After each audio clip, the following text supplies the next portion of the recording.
Любимият сериал на малки и големи, а именно Време за приключения.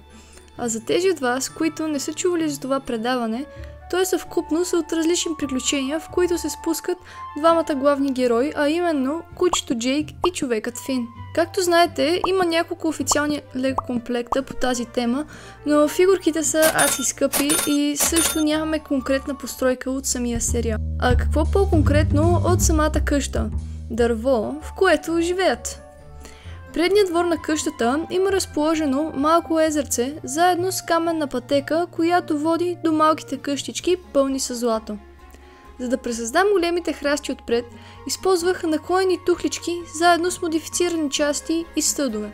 Преди да продължим към самото дърво, нека се върнем към героите. За Фин използвах обикновени тъмносини панталони, заедно с горната част от Minecraft Стив, а за главата използвах обикновено лице от Хари Потър герой, заедно с характерната за него зелена част. Цар Студ направих чрез тухлички, като за горната част от тялото му използвах тъмносино тяло, заедно с бели ръце.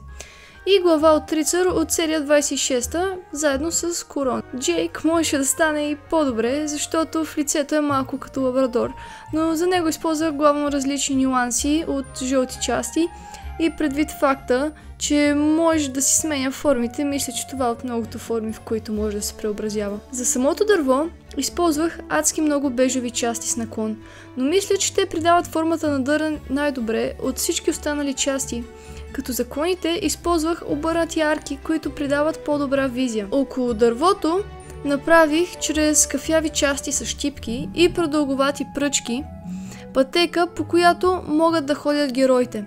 А за отделните секции от дървото използвах една и съща техника, която представлява слагане на части една върху друга до получаване на исканата 3D форма.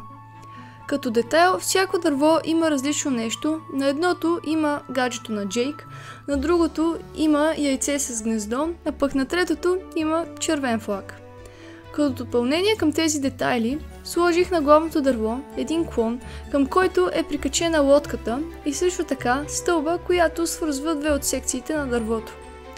Относно интериора на голямото дърво, интериорът не ми е грам сила, затова в момента виждате под с маса и дъска за гладене, но се надявам в бъдеще да е по-добре.